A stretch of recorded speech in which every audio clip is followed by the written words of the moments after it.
I am finally taking care of a DIY project that I have managed to put off for years. Hey, it's Becca. Welcome to my channel. I'm going to be giving a very boring wall a much needed refresh. And here is said wall. Actually, that one as well. As I mentioned before, I have put this project off for years. So I'm finally going to add the board and battens so that it matches that wall and that one. I need to finish the areas by the garage door, the front door, and over there. But today I'm just going to focus on this section. So the plan is we're going to go on a little field trip, get the supplies we need, come back, and then we'll get started.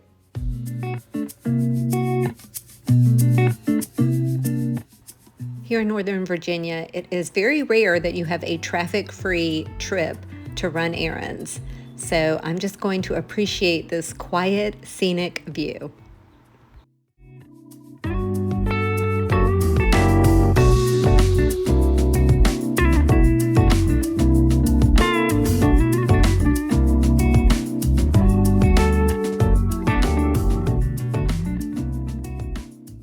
We have arrived at our destination. Now there are different kinds of wood you can use for this project. You've got oak, you have poplar. Then coming down here, you have your premium pine, you have your pre-primed wood.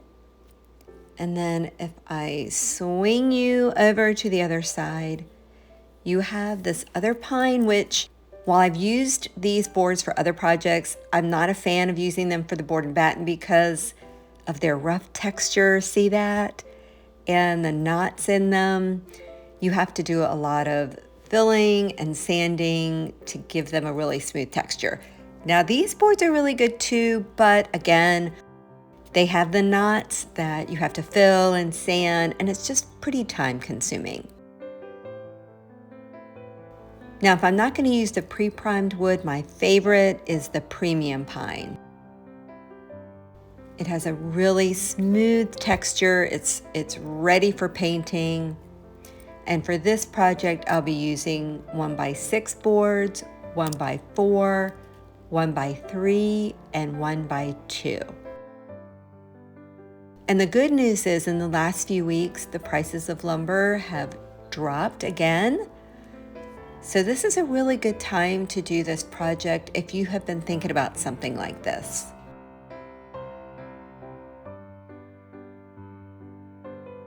And before we go, I'm also going to grab some primer. So many to choose from. Valspar Bonding Primer is one of my favorites, as is the Zinsser 123. We're back home and it is time to prime the boards. So I laid liner out on a table in our garage, pieces of leftover wood just to elevate the boards a little bit so they don't stick to the liner with the paint. And then I'm using the Valspar Bonding Primer, my favorite 2-inch paintbrush, along with a foam roller. I believe that's a 4-inch. Now I did roll out a little bit of paint just to get excess off on one of the boards, and then I'm just turning each board on its sides, doing that first, and then I'll paint the front of the boards. The foam roller gives a nice, smooth finish, and it's easy to work with.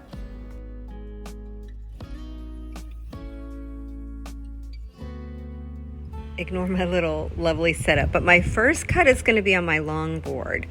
And I have to start with my inside corner, my right inside corner. Now normally I would have my piece of wood turned upright, but unfortunately since this is 5.5 inches tall, it's not going to fit under the blade.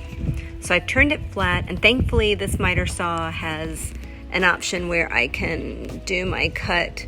See how it says 45 degrees there? It angles your blade, so I'm able to get my cut that way.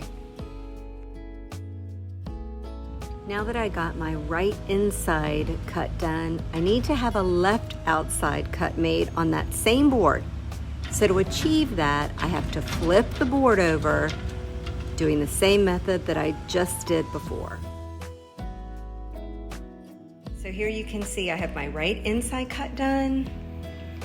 And by flipping the board over, I was able to do the same method, but it turns it into an outside cut. Now comes the fun part, attaching them to the wall. The for this part of the project, I'll be using my tape measure, stud finder, level, spackle, or wood filler if you have that instead, brad nailer, and of course, safety goggles.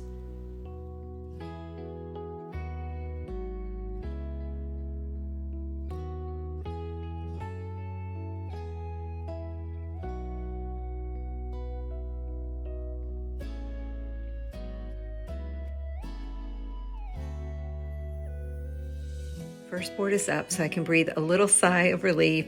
I'm always a little nervous just because it was a little heavy. Wanted to make sure I got it level and the corners correct. So you can see I have the inside corner there to match up with what I'll do on this wall. Then I have my outside corner over here to line up with what I'll do on that tiny little piece of wall. So now that the 1x6 is mounted, it's time for me to cut the second board, which will be the horizontal 1x4.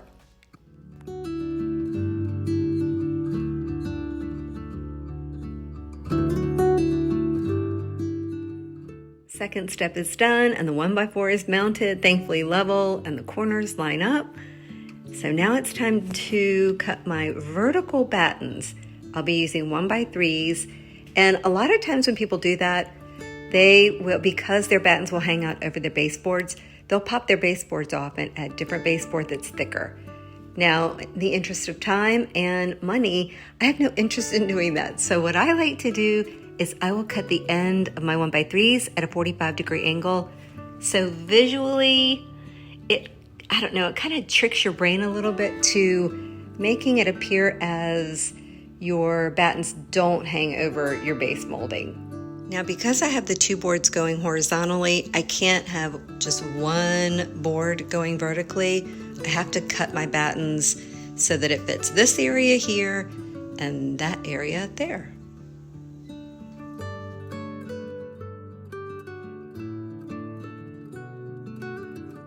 Now that I have my battens cut down at the bottom at a 45-degree angle, it's time to make my straight cuts at the top. But here's just a little tip. Learn from my mistakes. Turn your board over and measure. Don't leave it this way because you might accidentally measure your cut from that point when you need to measure it from the longest point where the bottom of it will be touching your base molding. With my battens cut and ready to go, I wanted to share with you the website I used to figure out the spacing. This is a wonderful website. Take note of it. It's inchcalculator.com. All I have to do is type in the wall width, which is 84.75 inches, the batten width, which is, even though I use 1x3s, they're technically 2.5 inches wide. And then I put 17 inches as my spacing because that is the width between the battens on the other two walls. So you just type those in, you hit calculate, and then down below it gives you how many battens you need, the space in between, and it even gives you a layout showing you exactly where each batten will go.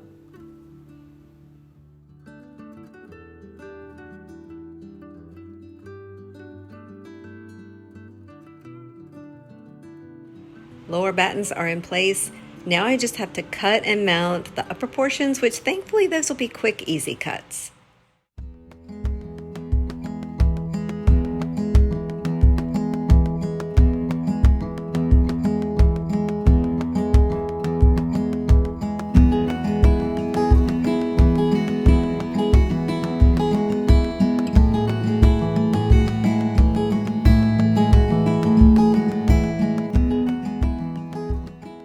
My board's in place, it's time for the not so fun part, and that is filling all of the holes with spackle and then filling the gaps like there and here, filling those with caulk.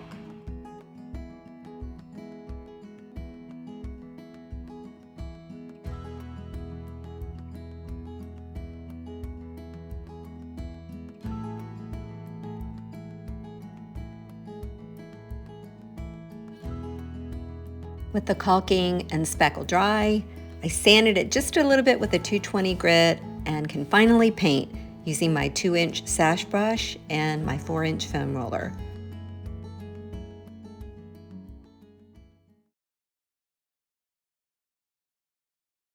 Just as a little reminder, here is the before, and here is the after.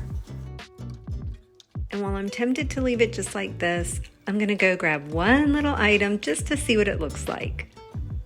And just like that, I've covered the wall up with a mirror. This was in another part of the foyer. I moved it to a different room, but thought I would just test it out right here. I have a piece of furniture that I have in mind for this spot that I'll be bringing up within a couple of weeks. But for now, I like how it's reflecting the light in this otherwise dark little spot. And I also like how it finally ties in with this wall and this wall. As you can see, I still have the other walls to finish, and I will get to those hopefully soon. But for now, I'm just really pleased to be able to cross this off my list. Thanks so much for hanging out with me today. I'll be back next time to kick off my summer decorating series. Hope you'll join me, and I also hope you'll consider subscribing to my channel. Have a great week, and I'll see you next time. Bye-bye.